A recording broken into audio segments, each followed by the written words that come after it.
Vamos a hablar de atrapamientos nerviosos del miembro superior, que es una cosa muy ambiciosa porque hay muchos. Yo voy a tratar de ir tratando de priorizárselos, como le decía Cecilia hace un rato. Prioricé primero poner lo más frecuente, lo mucho más frecuente, y después poner los detalles, digamos, que nosotros, que están en todos los libros y que si no nunca lo escucharon o yo no se los explico, van a decir cómo no habló de aquello, cómo no habló del otro, pero en realidad son cosas casi anecdóticas. Por ejemplo, estábamos hablando con Cecilia, hay un atrapamiento muy conocido que es el del interóseo posterior, que yo en mi carrera, yo hace 20 años que hago esto y vi uno o dos como mucho, ¿tá? O sea, lo sé todo, lo estudio, pero digamos es tan infrecuente comparado con los otros atrapamientos que me parece relevante que ustedes sepan que, además de lo que vamos a hablar, sepan cuál es la incidencia de esto, ¿no? Porque si no estamos hablando de cosas que son perros verdes, ¿tá? Perfecto. Bueno, los brochecitos están porque justamente es eso lo que está pasando. Yo en las primeras diapositivas quiero que entiendan más o menos qué es lo que pasa con el nervio. O sea, los nervios son como cables, exactamente igual que los cables que estoy pisando acá, que transmiten información de un lado al otro, ¿sí? Y cuando estos nervios, como son un tejido biológico, viven y se nutren, ¿no es cierto?, también de la circulación, igual que todo el resto de los órganos. Entonces, cuando las arterias que se llaman base nervorum alrededor del nervio, sufren por X motivo, entonces el nervio sufre, ¿sí? Y estos nervios pasan por algunos lugares anatómicos donde hay mucho espacio y otros lugares anatómicos donde es muy estrecho el espacio que hay, o el espacio tiene algunas características que puede afectarse, digamos, la presión volumétrica adentro de ese espacio. Y ahí es cuando nosotros vamos a ver estos atrapamientos y es lo que básicamente toda la clase se trata de eso que estamos hablando. Todos nosotros conocemos el mito de que una caja fuerte se puede abrir con una prensa o metiéndole agua, ¿sí? Todos nosotros vimos las películas de Hollywood donde los tipos le meten agua y abren una caja fuerte. Eso tiene alguna lógica. En todo sistema, digamos, hidrostáticamente estable y siguiendo la hidráulica, si yo meto agua a presión, aunque sea con una jeringuita, ¿sí?, adentro de un sistema cerrado que está donde no se puede admitir ni una molécula más, si meto otra molécula, ¡pum!, revienta, ¿sí? Ese concepto, que todos lo conocen, por ejemplo, fíjense que venden en internet una prensa, ¿sí?, para abrir justamente estas cosas que no se pueden abrir de otra manera. Le va metiendo presión hasta que explota, ¿sí? Y pueden sacarle el oro de adentro de la caja fuerte. Eso, digamos, es algo que tiene que ver con lo que vamos a ver.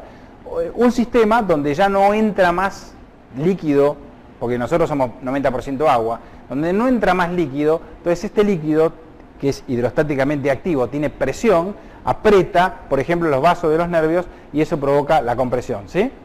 Estamos hablando siempre de eso, es un fenómeno físico. Perfecto. Bueno, como decíamos entonces, fíjense, acá tenemos un nervio y estos vasitos son los que le dan de comer al nervio. El nervio trabaja para nosotros, pero la paga que nosotros le damos es la circulación. Los vasos nervorum colapsan a presiones de 5 a 10 milímetros de mercurio, que es inexistente. La presión esa es muy poca. Piensen que la presión nuestra son 120 milímetros de mercurio, ¿está? La presión arterial, quiero decir. Entonces esto estamos hablando de 10 milímetros. Con muy poquita fuerza nosotros obturamos el vaso, ¿sí? Con lo cual el nervio deja de sufrir, digamos, de tener alimento.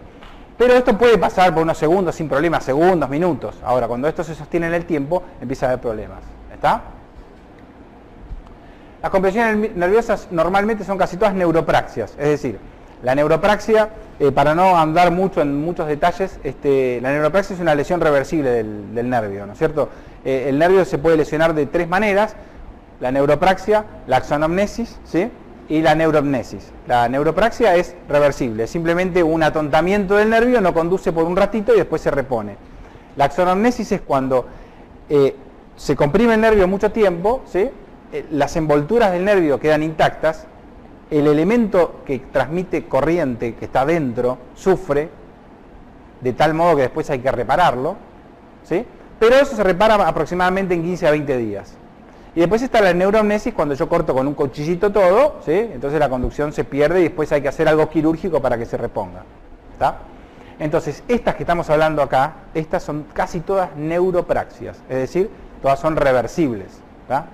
Perfecto. Hasta cierto punto que después les voy a mostrar donde ya no hay vuelta atrás, pero normalmente son todas reversibles.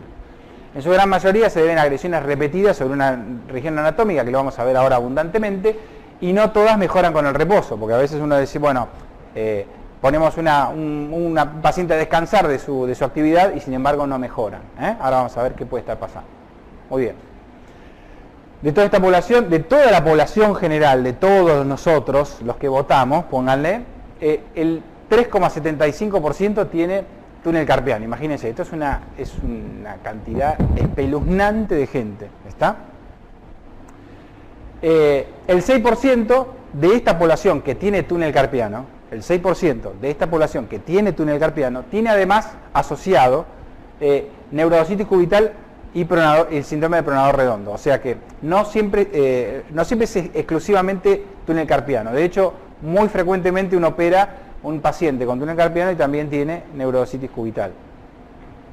Y la neurodositis cubital es la segunda en frecuencia, por eso la vamos a ver en ese orden. ¿Sí?